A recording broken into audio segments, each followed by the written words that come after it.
श्री शिवाय नमस्तुभयम।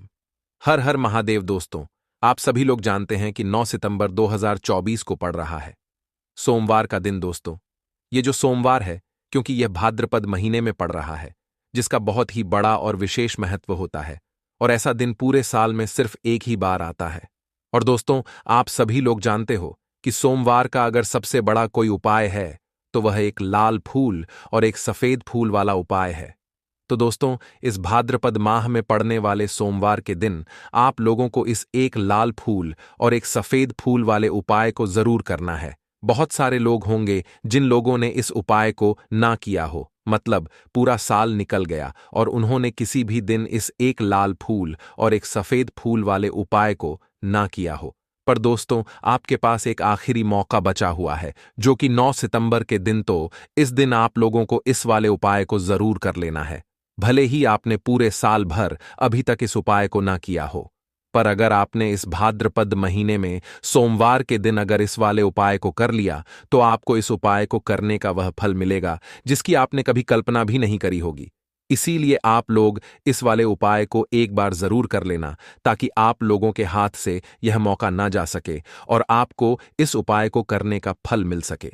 दोस्तों, यह उपाय पंडित जी ने अपनी अभी की ही शिव महापुराण की कथा में बताया है, जिस उपाय को आज हम आपको बहुत अच्छे से समझाने वाले हैं। इस वीडियो को देखने के बाद इस उपाय को समझने के लिए आपको कोई और वीडियो को देखने की जरूरत नहीं पड़ेगी। तो चलिए दोस्तों, उपाय को शुरू करते हैं। देखिए, यह भाद्रपद महीने में सोमवार के दिन यह इतना खास होता है, इतना महत्वपूर्ण होता है। देखा है, कभी कभी बड़े बड़े पूजा पाठ अनुष्ठान से जो मनोकामना पूर्ण नहीं होते, वह भाद्रपद महीने के दिन एक छोटे से उपाय करने से ही आपकी मनोकामना पूर्ण हो जाती है। और बहुत सारे लोगों ने इस उपाय को किया भी है और उनको इस उपाय को करने का फल भी जरूर मिला है। अगर आप लोग भी इस उपाय को करना चाहते हैं, तो आप इस उपाय को पहले अच्छे से समझ लेना, सुन लेना, उसके बाद करना। आपको इस उपाय का फल जरूर मिलेगा। और इस उपाय को कर लेने से आपके घर में चाहे किसी भी प्रकार की दुख और समस्या क्यों ना चल रही हो, आपको उसका कारण भी नहीं पता है कि यह समस्या किस कारण से चल रही है। उसका कुछ भी कारण हो सकता है, जैसे पितृदोष हो सकता है या किसी भी तरह का मंगल दोष भी हो सकता है। तो इस दिन आप लोगों को यह वाला उपाय कर लेना है।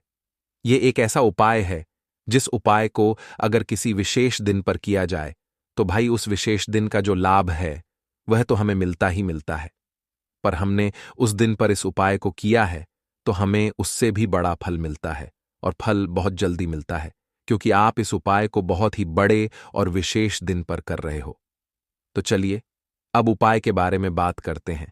लेकिन उससे पहले आप लोगों को यह जानना आवश्यक है कि आखिर यह उपाय किस समय करना है, किसको करना है और कैसे करना है। तो चलिए, हम आगे आपको वीडियो में एक एक करके बता देते हैं। लेकिन उससे पहले, अगर आप लोग हमारे चैनल पर नए हैं तो हमारे चैनल को सब्सक्राइब कर लेना और इस वीडियो को लाइक करके कमेंट बॉक्स में श्री शिवाय नमस्तुभ्यम ओम नमः शिवाय जरूर लिख देना। तो दोस्तों, इस एक लाल फूल और एक सफेद फूल वाले उपाय को हमें इस सोमवार के दिन कैसे करना है, किसको करना है, किस समय करना है और कहां पर करना है, यह सारे सवालों के जवाब आपको इस वीडियो में मिल जाएंगे। और जो ये वीडियो देखेगा उसको एक लाल फूल और एक सफेद फूल वाला उपाय जरूर करना चाहिए, क्योंकि इस दिन एक चावल के दाने का भी बहुत ही बड़ा और विशेष महत्व होता है। और जब बात आ जाए एक लाल फूल और एक सफेद फूल की, तो यह सोने पे सुहागा वाली बात हो जाती है, और यह एक बहुत ही बड़ा उपाय हो जाता है इस भाद्रपद मास में पड़ने वाले सोमवार का। तो अब दोस्तों, इस एक लाल फूल और एक सफेद फूल वाले उपाय को आखिर करना किसको है, सबसे पहले हम लोग वह बात जान लेते हैं। तो देखो, घर की जो बड़ी माताएं बहनें होती हैं, उन माताओं बहनों में से कोई भी एक बड़ी माता बहन इस वाले उपाय को कर सकती है। और दोस्तों, अगर आप चाहे तो अपने घर में से सभी सदस्यों को भी इस उपाय को करवा सकते हैं। अगर किसी व्यक्ति की खुद की कोई मनोकामना है, खुद की कोई दुख और परेशानी है जो कि वह अपने लिए ही करना चाहता है इस वाले उपाय को, तो वह खुद अपने लिए भी कर सकता है। बाकी अगर कोई घर में से ऐसा व्यक्ति है जो कि अपने पूरे घर परिवार की सुख और शांति के लिए यह वाला उपाय करना चाहता है, तो भाई वह भी कर सकता है। उसमें भी कोई दिक्कत वाली बात नहीं है। कहने का मतलब ये है कि इस उपाय को हर एक सदस्य भी कर सकता है और पूरे घर परिवार के सदस्य के लिए घर की बड़ी माताओं बहनों में से कोई एक माता बहन भी कर सकती है। माताएं बहनें अगर घर में उपस्थित ना हो या वह यह वाला उपाय ना कर सके तो फिर घर का कोई बड़ा सदस्य भी इस एक लाल फूल और एक सफेद फूल वाले उपाय को कर सकता है। चाहे फिर वह पुरुष ही क्यों ना हो, उसमें कोई भी दिक्कत वाली बात नहीं है। अब दोस्तों, इस एक लाल फूल और एक सफेद फूल वाले उपाय को हमें करना कहां पर है? हमें इसे शिव जी के मंदिर में जाकर करना है। बहुत सारे लोग प्रश्न करते हैं हर एक उपाय को करते समय क्या हम इस उपाय को घर पर कर सकते हैं? तो इस वाले उपाय को आप घर पर नहीं कर सकते हो। इस वाले उपाय को करने के लिए आपको शिव जी के मंदिर ही जाना पड़ेगा। उसके बाद में दोस्तों, जो अगला प्रश्न है वो ये है इस उपाय को लेकर कि आखिर इस उपाय को हमें किस समय करना है? सुबह के समय करना है कि शाम के समय करना है? तो देखो, इस वाले उपाय को आप लोग सुबह के समय भी कर सकते हो और शाम के समय प्रदोष काल में भी कर सकते हो। अब अगर आप पूछो कि सबसे उत्तम समय कौन सा रहेगा इस एक लाल फूल और एक सफेद फूल वाले उपाय को करने का, तो हम आपसे बस यही कहेंगे कि इस उपाय को आप सुबह के समय करेंगे तो ज्यादा बेहतर होगा। बाकी अगर प्रदोष काल शाम के समय भी करेंगे तो भी अच्छा होगा, उसमें कोई भी दिक्कत वाली बात नहीं है। तो अब दोस्तों, जो अगली सबसे बड़ी और महत्वपूर्ण बात है वह यह है कि सुबह अगर हम उपाय को करेंगे तो हमें कितने बजे से लेकर कितने बजे तक के बीच में करना है, और शाम के समय प्रदोष काल में करेंगे तो हमें कितने बजे से लेकर कितने बजे के बीच में करना है। तो देखो, सुबह जितनी जल्दी हो सके आप उपाय को करने की कोशिश करना। बाकी अगर किसी कारणवश लेट भी हो जाते हैं, थोड़ी देर भी हो जाए, तो 10 से 12 बजे तक भी आप उपाय कर लेना, पर 12 बजे से ज्यादा देरी ना हो, ठीक है? इस बात का ध्यान रखना।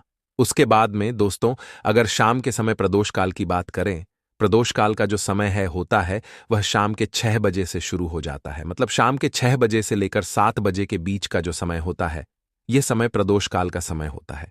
पर अभी जो मौसम चल रहा है, इस मौसम में जो है शाम बहुत देरी से होती है, तो आप इस उपाय को 7 या 8 बजे शाम को कर सकते हैं।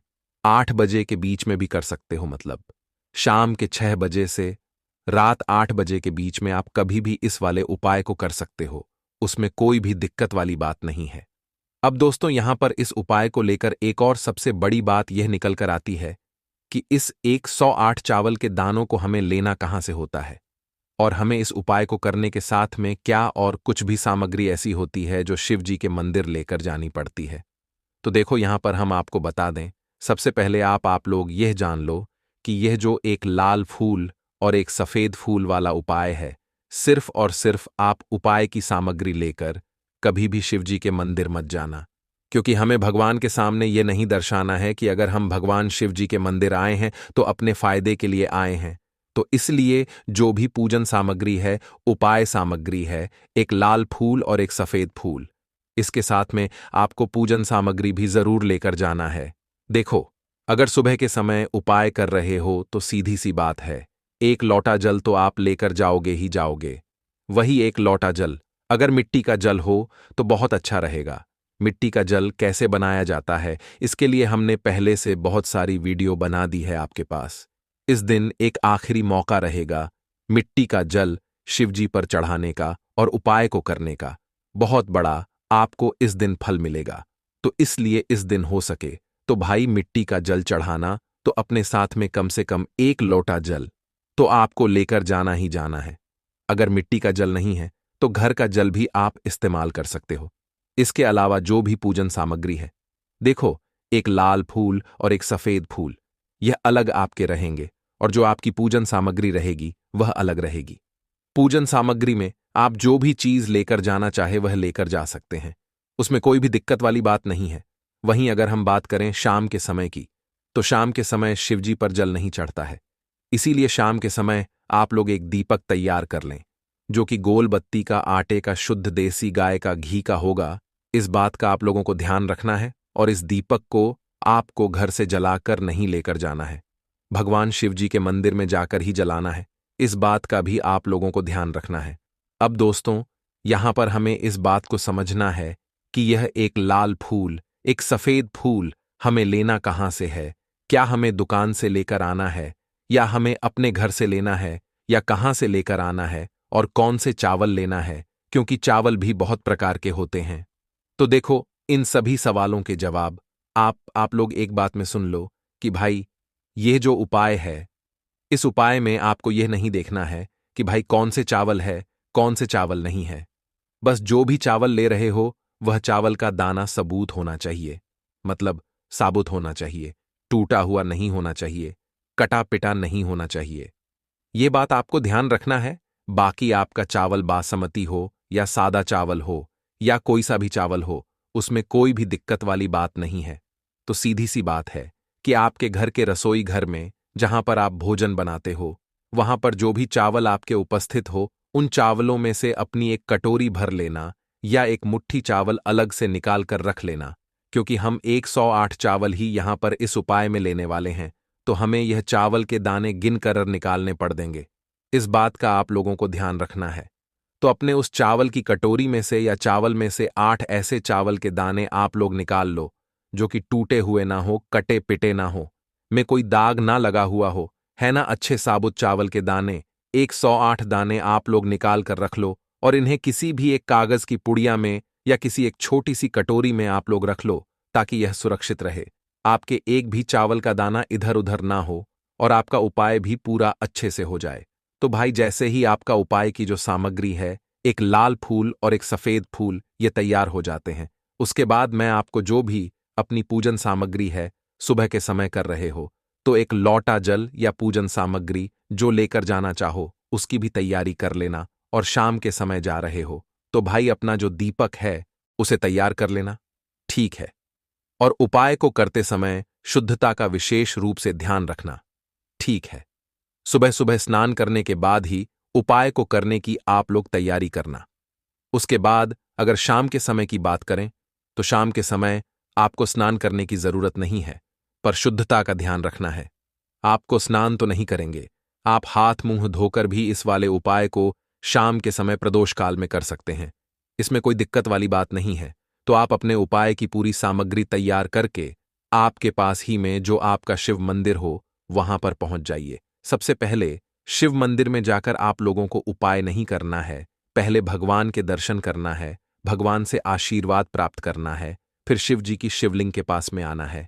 शिवलिंग के पास में आने के बाद आप जो पूजन सामग्री लेकर आए हुए हैं, जैसे कि सुबह गए हुए होंगे तो एक लौटा जल और जो भी पूजन सामग्री लेकर आए हैं, आप उनसे भगवान शिव जी की पूजन कीजिए।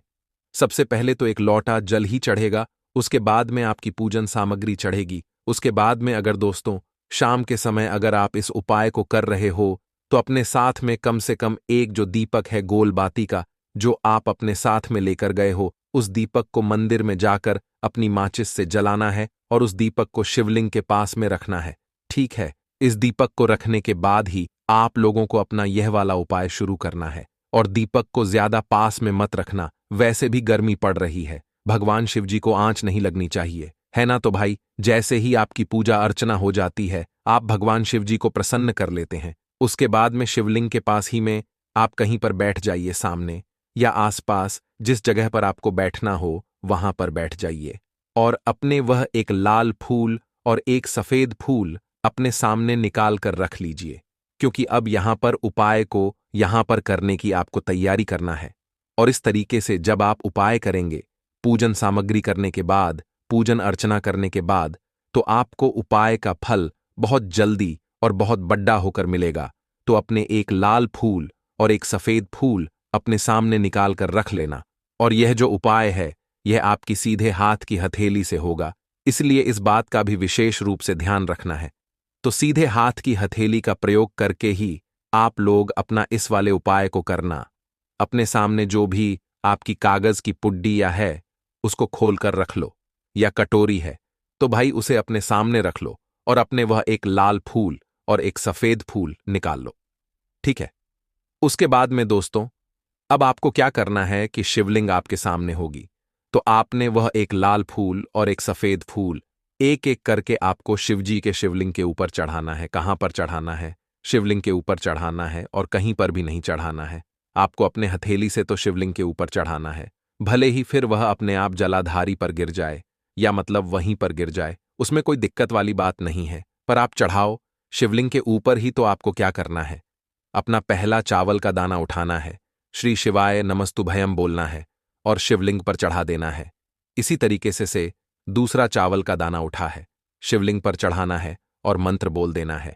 और फिर तीसरा चावल का दाना उठाना है, श्री शिवाय नमस्तुभयम बोलना है और चर देना है। इसी प्रकार से आपको पूरे लाल फूल और सफेद फूल एक एक करके शिवजी के शिवलिंग के ऊपर चढ़ाना है और भगवान से प्रार्थना करते जाना है। मतलब प्रार्थना तो आपको आखिरी में करना है, पर हर एक चावल के दाने को चढ़ाते समय श्री शिवाय नमस्तुभयम जरूर बोलना है। उसके बाद ही मैं यह चावल का दाना शिवलिंग के ऊपर आपको चढ़ाना है। जैसे ही आपके लाल फूल और सफेद फूल शिवलिंग के ऊपर चया रेत जाते हैं, तो भाई उसके बाद में आपको क्या करना है, भगवान से अपनी मनोकामना बोलना है। मनोकामना भी कब बोलना है, जब आपका 108 चावल का दाना आपके सीधे हाथ की हथेली में हो और आप उसे चढ़ाने के लिए जा रहे हो। श्री शिवाय नमस्तुभयम बोलकर उस आखिरी चावल के दाने को शिवलिंग के ऊपर चढ़ा देना और भगवान से फिर अपनी वह मनोकामना बोल देना, जिस मनोकामना के लिए आप लोग अपना यह वाला उपाय कर रहे हो, जिस भी दुख और परेशानी के लिए आप लोग अपना यह वाला उपाय कर रहे हो। उसके बाद में जैसे ही आप अपनी मनोकामना बोल देते हो, आपका ये वाला उपाय पूरा हो जाता है। पर दोस्तों, उपाय को करने के बाद आप लोगों को 2 मिनट भगवान शिव जी के मंत्र का जाप जरूर करना है। और मंत्र का जाप करने के बाद भगवान से एक और बार प्रार्थना करना है अपनी मनोकामना के लिए, या अपनी जो भी दुख और परेशानी है उसके लिए। इसके बाद में आप लोग भगवान को देखकर, भगवान से प्रार्थना करके, उनसे आशीर्वाद लेकर वहां से उठ सकते हैं और अपने घर पर जा सकते हैं। बस दोस्तों, यहां पर यह वाला उपाय पूरा हो जाता है। इस तरीके से जो भी व्यक्ति छोटी छोटी चीजों का ध्यान रखते हुए इस एक लाल फूल और एक सफेद फूल वाले उपाय को करेगा, निश्चित सी बात है उसे उसकी मनोकामना जल्द ही पूर्ण होगी और जो भी दुख और परेशानी है वह भी बहुत ही जल्दी दूर होंगे। और दोस्तों, अगर आपको हमारी यह वीडियो पसंद आई हो तो हमारे इस वीडियो को लाइक और चैनल को सब्सक्राइब जरूर करें। हर हर महादेव, ओम नमः शिवाय। दोस्तों, अगर आप कम उम्र में ही थकान और उम्र दराज महसूस कर रहे हैं तो यह अद्भुत पौधा आपके शरीर का संपूर्ण कायाकल्प कर सकता है। यह पौधा आपके शरीर के हर हिस्से में नई ऊर्जा और ताकत भर देगा। इसका नियमित उपयोग आपके शरीर को एक नई स्फूर्ति और ताजगी प्रदान करेगा। आयुर्वेद के प्राचीन आशि मुनियों के अनुसार यह पौधा इतना शक्तिशाली है कि अकेला ही आपको 100 हाथियों जितनी ताकत दे सकता है और आपके जीवन की दिशा बदल सकता है। यह न केवल आपको अधिक शक्तिशाली बनाएगा, बल्कि आपके जीवन में सुख, समृद्धि और धन वैभव भी लेकर आएगा। आज हम जिस अद्भुत पौधे के बारे में बात करने जा रहे हैं, वह आपकी रातों को जादुई बना सकता है। इसके एक पत्ते का सेवन करने से ही आप इतनी ऊर्जा महसूस करेंगे कि रात भर ताजगी और ताकत बनी रहेगी। यह पौधा मर्दों के लिए एक शक्तिशाली टॉनिक है, जो उनके निचले हिस्से में गर्मी और शक्ति प्रदान करता है। यकीन मानिए, आप इस पौधे को पहले नजरअंदाज करते आए होंगे, लेकिन आज इस वीडियो को देखने के बाद आप इसे कभी भी अनदेखा नहीं करेंगे। इस पौधे की विशेषताएं केवल आपकी ताकत बढ़ाने तक ही सीमित नहीं हैं। यह आपकी दरिद्रता को दूर कर सकता है और आपको भाग्यशाली बना सकता है। इसके नियमित उपयोग से आपके जीवन में सुख, समृद्धि का आगमन होगा और यदि कोई बीमारी आपको परेशान कर रही है तो वह भी दूर हो जाएगी। यह पौधा साधारण नहीं है। इसे भारतीय पुराणों के अनुसार हीरे के समान माना गया है। यह आपकी जिंदगी में चमत्कारी बदलाव ला सकता है, इसलिए इसे नजरअंदाज ना करें। आमतौर पर लोग इसे देखकर उखाड़ कर फेंक देते हैं, लेकिन आज के बाद आप ऐसा कभी नहीं करेंगे। इस पौधे के बारे में जो जानकारी हम आपको देने जा रहे हैं, वह आपको लाखों रुपए खर्च करने पर भी नहीं मिलेगी। अगर आप इस पौधे का सही ढंग से उपयोग कर लेते हैं तो आपको लाखों का फायदा बिना किसी खर्च के मिल सकता है। यदि आप आयुर्वेद में थोड़ा भी विश्वास रखते हैं तो इस बात को समझ लें कि यह पौधा प्राचीन हिंदू शास्त्रों में हीरे के रूप में वर्णित है। इसकी जड़ें एक अमूल्य खजाने के रूप में मानी जाती हैं। आप अपना पूरा जीवन भी इस पौधे के आयुर्वेदिक गुणों को समझने में लगा दें तो भी इसकी पूरी गहराई तक नहीं पहुंच पाएंगे। यह हमारी खुशकिस्मती है कि हमारे पूर्वजों और आयुर्वेद के महान गुरुओं ने इसे हमारे लिए सरल और सुलभ बनाया है। हालांकि भारत में आयुर्वेद और योग को उतनी इज्जत नहीं दी जाती जितनी विदेशों में दी जाती है, लेकिन विदेशों में लोग हमारे प्राचीन ज्ञान को अपनाकर उससे जीवन का आनंद ले रहे हैं। वहां के लोग इस तरह की आयुर्वेदिक जड़ी बूटियों और योग का पूरी तरह से उपयोग करते हैं, जबकि हम इसे अनदेखा करते हैं। इस पौधे की एक और खासियत यह है कि इसे पानी की जरूरत नहीं होती। यह पौधा खुद ही अपना रास्ता बना लेता है और उगता रहता है। अगर आप इसका सही तरीके से इस्तेमाल करते हैं तो यकीन मानिए, आपके जीवन में कभी भी कोई बड़ा कष्ट नहीं आएगा। यह पौधा बीमारियों को दूर करता है, और यदि कोई महिला संतान की समस्या से परेशान है तो उसे भी इससे संतान सुख प्राप्त हो सकता है। हिंदू पुराणों में भी इस पौधे को दिव्य शक्तियों से युक्त बताया गया है, जो आपके घर में सकारात्मक ऊर्जा भर सकता है। इस पौधे का सही उपयोग आपके जीवन को बदल सकता है, इसीलिए इसे कभी नजरअंदाज ना करें और इसका लाभ उठाएं। आपके घर में अगर नकारात्मक ऊर्जा, भूत प्रेत का प्रभाव या आर्थिक समस्याएं हैं तो यह उपाय आपकी मदद कर सकता है। इस अद्भुत पौधे का नाम अतिबला है, जिसे महाबली के नाम से भी जाना जाता है। जैसा कि नाम से ही स्पष्ट होता है, इस पौधे में अद्वितीय शक्ति होती है। यह न केवल पुरुषों के शारीरिक बल को बढ़ाता है, बल्कि महिलाओं को भी आनंदमय जीवन प्रदान करता है। यदि आप किसी बीमारी से पीड़ हैं और शरीर में पोषण की कमी महसूस कर रहे हैं, तो आप शायद मल्टीविटामिन दवाइयों का सेवन कर रहे होंगे। लेकिन अब आपको इन दवाइयों की जरूरत नहीं पड़ेगी, क्योंकि अति भला पौधा आपकी सभी पोषण संबंधी आवश्यकताओं को पूरा करेगा। यह पौधा पूरी तरह से प्राकृतिक और सुरक्षित होता है।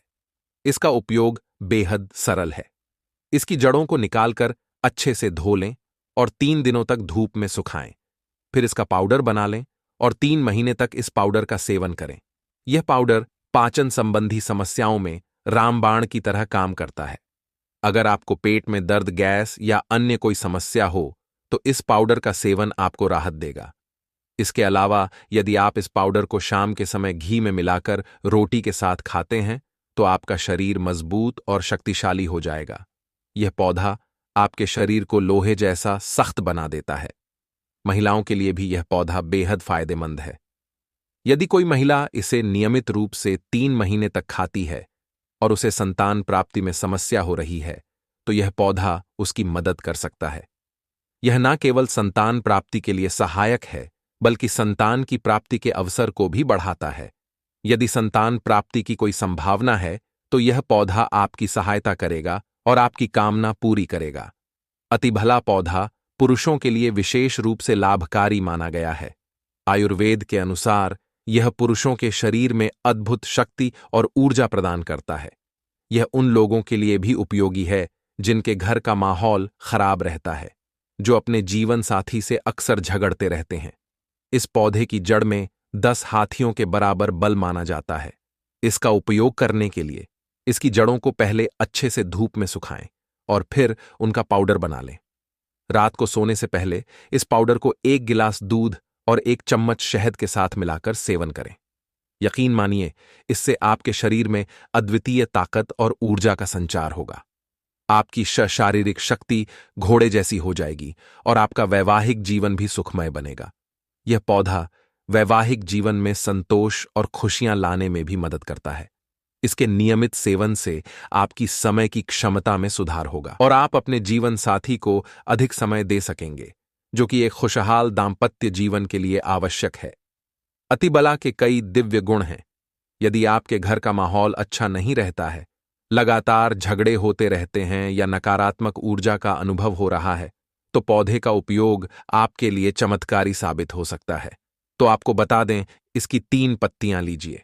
घर की कोई भी अलमारी हो, चाहे लकड़ी की अलमारी हो, लोहे की हो, एल्यूमिनियम की हो, उस अलमारी के ऊपर को रख दीजिए और किसी चीज से दबा दीजिए, बुक, किताब, छोटे से ईंट से, और उसको 1 महीना उस जगह से मत हटाइए। सिर्फ इतना करके आप एक बार जरूर देखिएगा, आपको इसका बहुत फायदा देखने को मिलेगा।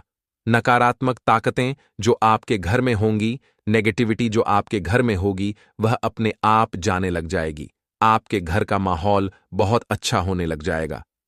आप अगर छोटी छोटी बात पर अपनी अर्धांगिनी से, अपने माता पिता से बहस हो जाती थी, वह बंद हो जाएगी। दूसरा, अगर आपको लगता है कि आप ऐसी जगह रहते हैं, यदि आप रात में भूत प्रेत की आवाज सुनते हैं या आपके ऊपर नेगेटिविटी का असर महसूस करते हैं, जिसे हिंदी में गलत भावना कहते हैं, और आपको लगता है कि यह किसी आत्मा के कारण हो सकता है, तो एक सरल उपाय है, एक लाल कपड़ा लें और उसमें अतिबला के पौधे की जड़ को बांध लें। यदि आप पुरुष हैं तो इस कपड़े को अपने दाहिने हाथ पर बांधें। यकीन मानिए, यह पौधा आपकी मदद करेगा और किसी भी नकारात्मक शक्ति या बाधा को दूर करने में सहायक होगा। यह जानकारी हम बिना किसी कारण के नहीं दे रहे हैं। अतिबला पौधा हिंदू पुराणों के अनुसार अत्यंत शक्तिशाली और दिव्य माना जाता है। हमारा चैनल आपको इस जानकारी को मुफ्त में उपलब्ध कराता है। हमारा केवल एक उद्देश्य है कि हमारे देश के सभी हिंदू भाई बहन, सिख भाई बहन या कोई भी भारतीय नागरिक हमारे चैनल के माध्यम से लाभान्वित हो सके। जन कल्याण के लिए हमने यह चैनल शुरू किया है, और अगर आप हमारे चैनल को सब्सक्राइब करते हैं तो आपको ऐसी जानकारी मिलेगी जो कहीं और नहीं मिलेगी। आप लाखों रुपए खर्च कर दें, लेकिन हमारे चैनल पर जो जानकारी मिलेगी वह कहीं और नहीं मिल सकती। अतिबला पौधा पुराणों में सबसे महत्वपूर्ण और शक्तिशाली पौधों में से एक माना गया है। प्राचीन समय में राजाओं, महाराजाओं, क्षत्रियों, गुज्जर भाइयों और पूजा पाठ करने वाले स्वामियों द्वारा इसे अपने पास रखा जाता था। वे अतिबला का पाउडर सुबह दूध के साथ और शाम को रोटी के साथ सेवन करते थे। हिंदू पुराणों के अनुसार अतिबला का पाउडर अमृत के समान होता है। यदि आप इस पाउडर को सुबह दूध के साथ आधा चम्मच सेवन करते हैं तो आप पाएंगे कि आपके शरीर में कोई भी रोग दूर हो जाएगा। इसी तरह अगर आप इसे रोटी के साथ घी में लगाकर खाते हैं तो आपका शरीर बहुत मजबूत हो जाएगा। आपकी हड्डियां लोहे के समान मजबूत हो जाएंगी, और अगर आप बहुत कमजोर हैं तो आपकी कमजोरी दूर हो जाएगी। अतिबला का पौधा एक दिव्य वैज्ञानिक और आयुर्वेदिक शक्ति से भरपूर होता है, जिसे सही तरीके से उपयोग करने पर शानदार लाभ मिल सकता है। अतिबला एक आयुर्वेदिक जड़ी बूटी है जो त्रिफला के एक घटक के रूप में उपयोग की जाती है। त्रिफला में 3 जड़ी बूटियां होती हैं, आंवला, हरड़ और बहेड़ा। अतिबला को त्रिफला का सबसे महत्वपूर्ण घटक माना जाता है, क्योंकि इसमें औषधीय गुण अन्य 2 जड़ी बूटियों की तुलना में अधिक होते हैं। अतिबला के सेवन से पाचन में सुधार होता है और इसमें फाइबर और अन्य पोषक तत्व होते हैं जो आपके स्वास्थ्य के लिए लाभकारी होते हैं। इस प्रकार अतिबला का उपयोग न केवल मानसिक और आत्मिक सुरक्षा के लिए किया जाता है, बल्कि इसके स्वास्थ्य लाभ भी हैं। सही तरीके से इसका उपयोग करने से आप जीवन में कई समस्याओं से छुटकारा पा सकते हैं। अतिबला एक अद्वितीय और प्रभावी जड़ी बूटी है जो स्वास्थ्य के कई पहलुओं को सुधारने में सहायक हो सकती है। यह न केवल पाचन तंत्र को बेहतर बनाती है, बल्कि कब्ज, अपच और गैस जैसी समस्याओं से भी राहत प्रदान करती है। अतिबला में ऐसे तत्व होते हैं जो इम्यूनिटी को मजबूत करने में मदद करते हैं। इसमें मौजूद एंटीऑक्सीडेंट और अन्य पोषक तत्व प्रतिरक्षा प्रणाली को सशक्त बनाते हैं, जिससे यह संक्रमण और बीमारियों से बचाव में मदद करता है।